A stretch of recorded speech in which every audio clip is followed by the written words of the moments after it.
Boa noite, meus irmãos, graça e paz.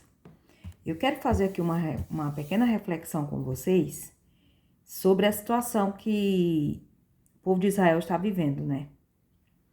Como os irmãos sabem, têm acompanhado alguma coisa, não sei se como eu, os irmãos estão bem assim, ficando assim, um pouco desgastado, né, da situação com Israel e da falta de visão das pessoas, das nações, do antissemitismo crescendo das nações.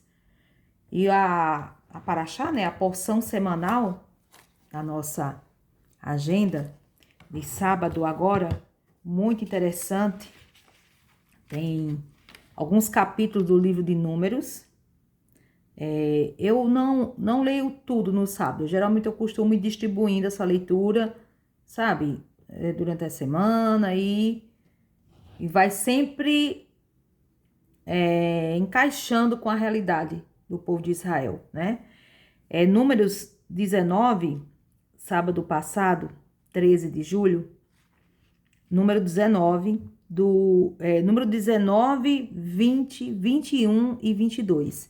E se os irmãos forem dar uma olhadinha na Bíblia, número 19 é a novilha vermelha e a água purificadora. Não sei quantos já assistiram aquele programa Israel com a Aline e outros que tem falado sobre a novilha vermelha, né? Que é uma das primeiras coisas que segundo a tradição judaica e algumas profecias, Israel vai desenvolver isso, vai fazer para poder a construção do terceiro templo, e essa novilha vermelha já está lá, tá? Até foi porque a novilha vermelha foi uma exigência do Senhor, né? Para a purificação do sacerdócio que ia servir ao Senhor, que servia ao Senhor no tabernáculo, mais tarde no primeiro templo, mais tarde no segundo templo, e também, se for o caso do terceiro templo, tem que ter essa novilha vermelha, e lá em Israel já tem, tá, meus irmãos? Muito interessante. Capítulo 20, a morte de Miriam, né? Já estava de idade. No capítulo 20 também temos Moisés ferindo a rocha, infelizmente não pôde entrar, né, na terra prometida em Israel, em Canaã, por causa dessa atitude dele. O rei de Edom não deixa o povo passar, né? Então os edomitas perderam a bênção aqui. A morte de Arão. Aí no 21, vitória sobre os cananeus. Vitória de Israel começa com a novilha vermelha, certo? Com o sacrifício. A serpente de bronze também, no capítulo 21, que o povo de Israel começaram, depois de vitórias maravilhosas, começaram a reclamar daquilo que Deus dava, que era o maná. Temos aí no capítulo 21, jornada dos israelitas, eles ficaram, né, vagando muito tempo. Mas no versículo 21 desse capítulo 21 tem a vitória contra Seom e Og, mais dois reinos idólatras da época, né? E no capítulo 22 nós temos aí Balaque e Balaão. E Balaque ficou muito preocupado, porque disse que era um povo grande, que ia comer tudo que tinha na terra, e vamos expulsar e vamos perseguir, e vamos amaldiçoar. E nós conhecemos um pouco essa história, né? E a gente sabe muito bem quais foram as estratégias que Balaque, junto com Balaão, criaram para que Israel fosse derrotado. Porque Israel é o povo do Senhor. Eu tô assim, eu quero mostrar para os irmãos um livro que eu tenho. Esse livro, a gente vê aqui, né? No Antigo Testamento, todas essas histórias. Aí os irmãos podem pensar, mas o que isso tem a ver com a gente? Como está dentro do calendário de Deus, essa história se repete, viu, meus queridos? E ela se repetiu aqui no século XVII, aqui no Brasil, inclusive. Tem esse livro aqui, ó. Olha só, esse livro é da Daniela Levi, de Recife para Mahatma, os judeus na formação de Nova York. Vocês sabiam que os judeus foram espalhados pelo mundo, inclusive para o Brasil, e aqui trouxeram muitas bênçãos? Mas, infelizmente, eles foram expulsos daqui, como foram perseguidos aqui no deserto, quando eles estavam no deserto, e muitas vezes expulsos das terras por onde passavam. Olha só, foi uma verdadeira epopeia. Em 1654, 23 judeus, entre homens, mulheres e crianças, deixaram a cidade do Recife em busca de uma nova terra. Após 24 anos de domínio holandês, Portugal recuperou a colônia na região de Pernambuco, expulsando os holandeses e judeus que lá haviam se estabelecido. A bordo do navio Valker, os judeus sonhavam em voltar para a terra natal, a terra de Israel. Uma tempestade desviou-os do caminho e o navio acabou sendo saqueado por piratas espanhóis. O grupo foi socorrido por uma fragata francesa que lutou contra os piratas e resgatou a tripulação. Como tinham outro rumo, os franceses deixaram o grupo na Jamaica, então colônia espanhola. Depois de ficarem presos por algum tempo, os judeus foram libertados graças à intervenção do governo holandês. Por motivos financeiros, acabaram seguindo para um destino mais próximo do que a Europa, a colônia holandesa de Nova Amsterdã. Eu vou ratificar o que eu disse, eles queriam voltar para a Espanha, que eles consideravam a terra deles. Tinham sido expulsos da Espanha, foram para Portugal, lá ajudaram muito a economia portuguesa. Eles foram expulsos da Espanha quando a Espanha estava no auge do poder. E eles foram expulsos para Portugal só por serem judeus. Porque o que eles podiam fazer de bom, eles fizeram. E lá em Portugal também. Só que aí a rainha, a princesa espanhola casou com o príncipe português e já era a vida dos judeus lá. Foram expulsos também, de maneira terrível. Alguns vieram para onde? Para o Brasil. E aqui se estabeleceram e transformaram Recife no que era idêntico a, ajudaram a transformar Recife, junto com os holandeses, parecia uma Holanda. Recife era, assim, top. Na época da colonização. Recife ficou sendo a sede do poder dos holandeses aqui no Brasil durante o período em que a Holanda conquistou o litoral, uma parte do litoral nordestino. Até hoje, se você for pesquisando na história, o Maurício de Nassau até hoje é elogiado como um dos grandes governadores que passou pelo Brasil. Maurício de Nassau era um holandês. Tá, e o que é que isso tem a ver? Vamos continuar aqui. Olha só. Assim começa a participação dos judeus que saíram do Brasil e acabaram ajudando na formação de Mahatma. Por quê? O que é que acontece? Por motivo financeiro, acabaram seguindo para um destino mais próximo do que a Europa, a colônia holandesa de Nova Amsterdã, que era assim que era chamada essa colônia das 13 colônias lá dos Estados Unidos, que era colônias da Inglaterra, né? Assim começa a participação dos judeus que saíram do Brasil e acabaram ajudando na formação de Mahatma, antes chamada de Nova Amsterdã. O grupo foi o primeiro a formar uma comunidade judaica na América do Norte.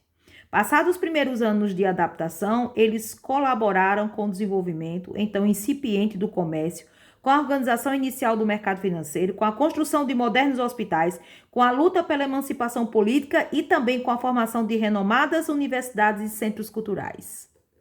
Os judeus do Brasil contribuíram muito para que Nova York fosse hoje a capital do mundo. Tanto é que a cidade ergueu um monumento aos chamados Five Fates.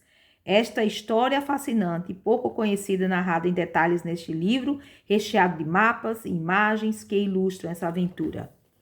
Esse livro é maravilhoso. E quando eu li esse livro, meu Deus, eu não acredito que o Brasil fez isso. Voltou para o domínio dos portugueses, e como os portugueses, na época, tinham expulsado já os judeus e expulsaram a bênção que está sobre o Senhor, que a gente vê aqui em Números, quando o Senhor diz que não pode amaldiçoar aquele a quem o Senhor abençoou, Números 22. E, infelizmente, né, na época, o governo português não tinha essa visão e expulsa os judeus, expulsa as riquezas, porque eram 22 pessoas fugitivas, perseguidas pelo fato de ser judeu, não era pelo fato de ser terrorista, não, meus irmãos. Nem pelo fato de ter cometido nenhum delito. Só pelo fato de serem judeus. Mas eles estão com ele, está com ele a bênção de Abraão, de Isaac e de Jacó. E eles vão para Nova Amsterdã e funda Nova York. Né? Alguns dizem até que significa uma nova arca ou uma nova Canaã. E a gente sabe o que é Nova York hoje. Mas, como a história se repete, eu comecei falando isso para vocês, né? Eu estava lendo aqui algumas reportagens. Bélgica se recusa a jogar em casa com Israel na Liga das Nações. Isso há 2 dias. A seleção da Bélgica anunciou que a partida contra Israel não será disputada no país, porque eles acham perigoso. Bruxelas se recusa a sediar a partida entre Bélgica e Israel. A cidade de Bruxelas se recusou a sediar uma partida válida pela Liga das Nações, da UEFA, entre Bélgica, e aí continua. Eu não estou aqui para falar de jogo, de seleção, eu estou aqui para falar de antissemitismo. As nações, e eu vi também em outro local aqui, que França e Itália também não estão querendo sediar jogos com a seleção de Israel, porque é perigoso. Por que será que é perigoso? É porque Israel é um perigo? É porque Israel está em guerra com os palestinos? Não, Israel não está em guerra com os palestinos. Israel está em guerra com grupos terroristas. Agora, é perigoso por quê? Porque Israel, ele emite perigo? Não. Porque os inimigos de Israel são perigosos. Então, no mundo do século 21, nós estamos vendo o que é que está acontecendo aqui. Né? As nações não vão sediar porque é perigoso. Por quê? Porque essas nações abriram as portas para receber terroristas. Então, meus irmãos, a gente precisa orar. Eu continuo ficando debaixo da bênção do Senhor. O Senhor disse que contra Israel não vale encantamento, porque não se pode amaldiçoar aquele a quem o Senhor abençoou. E todas as nações que abriram as portas para receber o povo de Israel foram prósperas, foram abençoadas. E tá aí Nova York, tá aí os Estados Unidos da América para a gente ver como um exemplo. E eu digo mais, se os judeus, de onde os judeus foram expulsos, e eles bateu o pé das sandálias, bateu o pó das sandálias deles, adeus, esquece, para essa nação não sair dessa jeta nunca mais.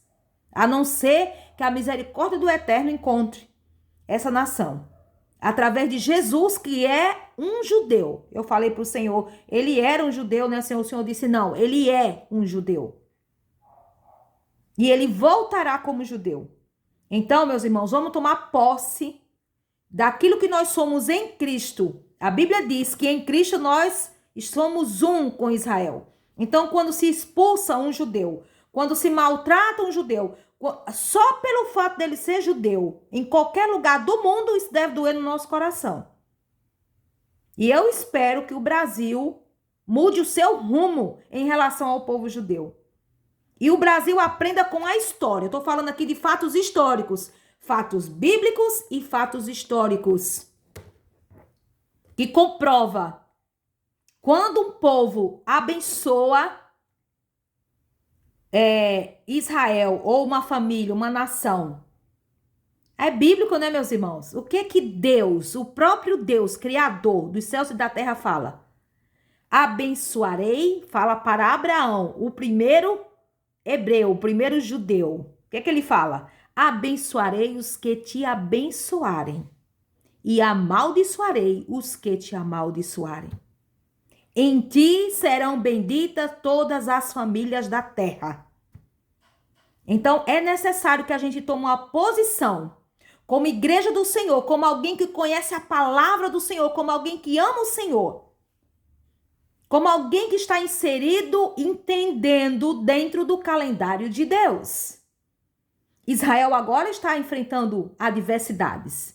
Mas quando qualquer nação que enfrenta adversidade pede a sua ajuda, ele chega com a sua ajuda. Inclusive, para o Rio Grande do Sul, eles mandaram filtros que estavam se vendendo aqui no Brasil a vários R$1.000. Israel mandou, abençoou o Rio Grande do Sul agora. Então, nós vamos tomar uma posição, nós vamos abençoar Israel com nossas orações, com nossa vida, divulgando o calendário de Deus. Hoje eu estava comentando com uma pessoa, né, que eu falei do poder do hebraico. Por que Israel está aí, de pé? Eles estão falando hebraico. Eles estão profetizando. Todo dia eles estão usando uma língua que tem um poder de criação. Porque foi a língua que Deus usou para criar todas as coisas. É a língua do céu, a língua de Deus. E qual é o país, qual é a nação que fala a língua do céu? Israel. Qual é a nação que segue um calendário de Deus? Israel. Mas nós que conhecemos o Senhor Jesus, nós que somos os enxertados, nós que somos os filhos pela fé de Abraão, nós somos herdeiros de tudo isso. Então vamos tomar posse de quem nós somos. Não vamos negar nossa filiação, nosso parentesco e nossa família. Nós somos filhos de Abraão, o hebreu, pela fé. Nós somos irmão de Jesus Cristo, o judeu, que deu sua vida pela humanidade pela fé. Então, vamos orar, né? Senhor, em nome de Jesus, Pai, eu te peço, Senhor, que o teu poder, que a tua palavra entre nos corações de todos aqueles que ouvirem esse pequeno vídeo, Senhor. Senhor, em nome de Jesus, Pai, que haja um mover contra esse antissemitismo que está sendo, Senhor, instalado no mundo para perseguir o teu povo. Meu Deus, em nome de Jesus, cá por terra, Senhor. Esse espírito antissemita que a gente vê no Antigo Testamento, que a gente vê durante o curso da história. Mas, Senhor, nós vemos também pela história que nenhum antissemita se fica de pé. Nenhuma nação antissemita, Senhor, ela prospera. Ela subsiste. Porque quem se levantou contra ti e teve paz? Senhor, em nome de Jesus, Pai, abençoa o teu povo. Lembra-se da tua aliança com Abraão, Isaque e Jacó. E não permita que o teu povo sucumba, Senhor, diante do adversário, diante do inimigo, Senhor. Levanta o teu povo, Senhor. Levanta o teu nome grande. Meu Deus, revela-se ao teu povo como o Messias, Jesus. Como Yeshua, o Messias de Israel. Senhor, o Salvador. Que ele se volte para ti, Senhor, é a minha oração. E que eles sejam salvos, Senhor, meu Deus, de tanta maldade que tem se portado, Senhor, que tem se levantado no mundo contra o teu povo, contra os teus ungidos, só pelo fato de serem teu povo. Mas nós amamos Israel, amamos Jerusalém, oramos, Pai querido, pela paz de Jerusalém, porque essa é a tua vontade, a tua cidade amada, escolhida. O Senhor disse que tem uma Jerusalém celestial e essa da terra foi erigida, foi construída no modelo da Jerusalém celestial. Então, meu Pai, em nome de Jesus, que haja uma volta, um retorno do teu povo Israel para o Senhor. Que eles possam fazer techuvá, que eles possam se arrepender e se voltar para o Senhor, meu Pai, para que eles tenham paz. Senhor, e que o Senhor possa guerrear as suas guerras. O Senhor possa ser realmente o domo de ferro, a rocha que os protege. Eles possam estar debaixo das tuas asas, para a tua honra e glória. Oro também, Senhor, pelo primeiro-ministro de Israel, Benjamin Netanyahu. Senhor, abençoa o teu filho, abençoa o teu servo, Senhor, que tem recebido todas as nações naquela terra de mãos e braços abertos, Senhor. Meu Deus, abençoa ele, Senhor, livra ele do mal, livra ele de atentados, meu Pai, em nome de Jesus, Pai, e que haja paz nos muros de Israel. Senhor, que haja paz e que o Senhor livre, Pai, todos aqueles, Pai, que estão lutando as tuas guerras, em nome de Jesus. Amém. Amém, Senhor.